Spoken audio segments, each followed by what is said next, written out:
wanted to show you what the switchboard operator in the middle of the international financial system is doing.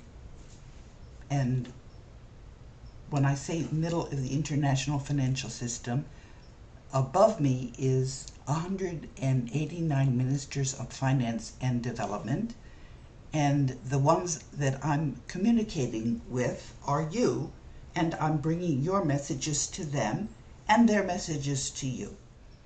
This is a link to a letter that I sent to Wolfgang Struck, who is providing very interesting documentation, and that's what I wanted to show you on this screen capture, what he sent to me. And my response to him was on the 17th of October. I said, "Dear Wolfgang, when Jose Rizal," and Jose Rizal, we've been talking to you about him, he was the Superior General of the Jesuits at the end of World War II, and he deposited all of the assets that the Vatican had at the time into the global debt facility. That means all of humanity's wealth, and there's no question about what's in there, and that trust fund is now being administered by 189 ministers of finance, and of course you, humanity, are the beneficiaries. Okay, so here's my letter to Wolfgang. When Jose Rizal deposited the global debt facility into the World Bank, and this shows you the documents, and by the way, those documents were sent to me by somebody in the Philippines after I said that Jose Rizal was not the grandson of the royal family in the United Kingdom, that he was 100% Malay, and we were talking about that.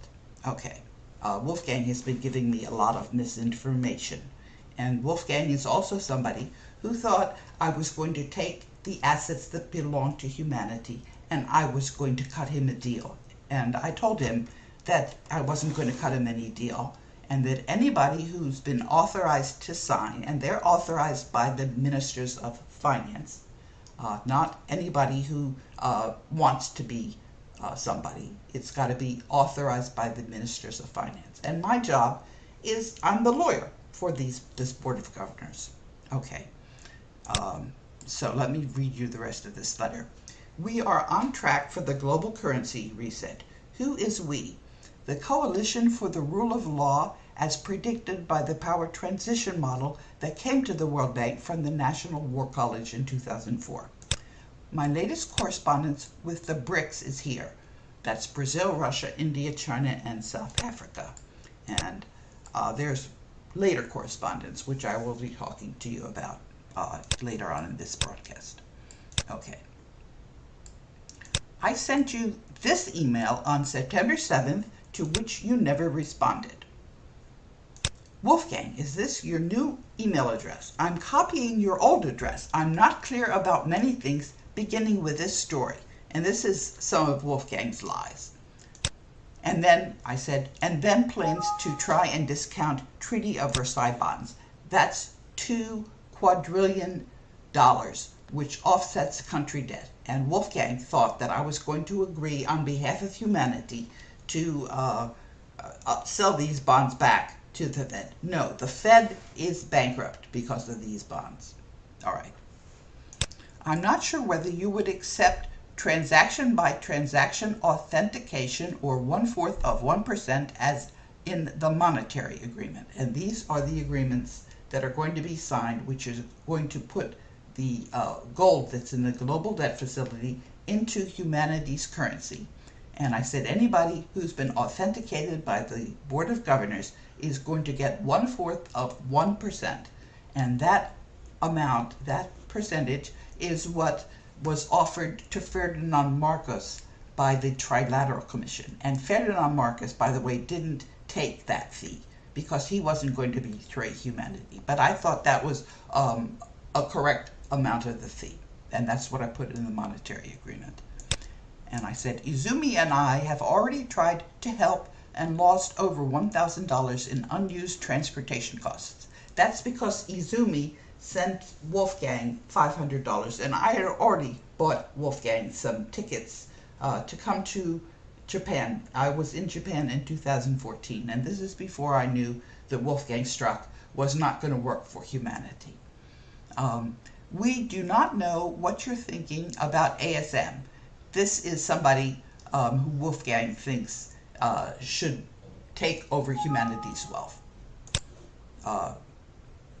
He's a person who is why there's a fight in the South China Sea.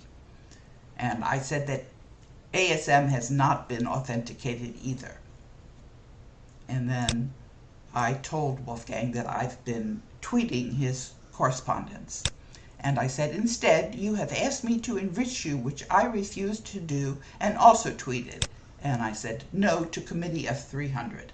And the Committee of 300, this is, you can see who is on that committee. The global currency reset that was approved by the Coalition for the Rule of Law on the Board of Governors for the benefit of humanity, and that will avoid World War III, that is tabled with the BRICS, with Japan, with Germany, with the rest of the Board of Governors, with the Postmaster General of the U.S., and I'll explain why it went to the Postmaster General, with the National Conference on Public Employee Retirement Systems, with the governors of the U.S., with the Adjutants General, with the public, as informed through DCTV and the social media is, and those are the documents for the global currency reset. You have not responded to the deal that is on the table. As the overseer mandate trustee representing the voice and vote of the United States on the Board of Governors during this interregnum until the Constitution of 1789 goes back into effect, I am not considering any unauthorized deals by persons who have not been authenticated by the Board of Governors under paragraph 6 of the Bilateral Minefield Breakthrough Successor Agreement. And this is a link to that treaty, which was signed by President Truman and also by General Eisenhower in 1950. And this is what Wolfgang Struck sent me, and this is the reason that I'm reading you this. It was sent on the 16th of October. Dear Karen, attached there is a document that I will have to have researched in the World Bank, and this is the documentary proof. He's asking me to go outside of the Board of Governors and not to have the global currency reset with the way that Jose Rizal designed it. And here is the document that Wolfgang sent me. This is what I'm showing you. Trust certificate. Transfer in Philippines National Bank. And this is from Chase Manhattan Bank, Barclays World Bank, under general agreement. By authority of U.S. Federal and U.S. Treasury, given this clearance of ownership through TDM LSM 666, that is the global debt facility, in accordance with the law of ownership, Article 426, 427, and 428. This trust certificate of deposit is received from foreign remittance through BSP, that's the Philippines Central Bank, and transferred vault to vault and ledger to ledger, recorded in PNB, that's Philippines National Bank. That is the second largest bank in the Philippines. Special trust deposit dated August 11, 1974 as followed. And it's a trust account number and its maturity 2005. These assets were supposed to be released in 2005, and we have been fighting with the powers that be over these assets ever since. But they're still in the global debt facility and they still belong to all of humanity. Okay. This certificate of trust in United States dollar, therefore we certify that there have been foreign transmittal of fund derived from backup metal with 2.5% interest per annum. And let's see the signatures. It's signed by Father Jose Antonio Diaz, that is Jose Rizal, and Ferdinand Marcos. He was Jose Rizal's lawyer. Okay, now let me, there's another document that Wolfgang wanted you to see.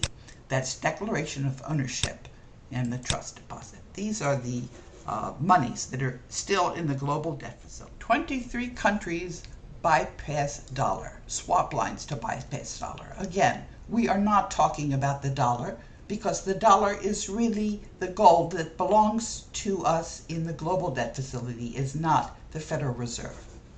That's what we're talking about. Okay, that's the end of the demonstration.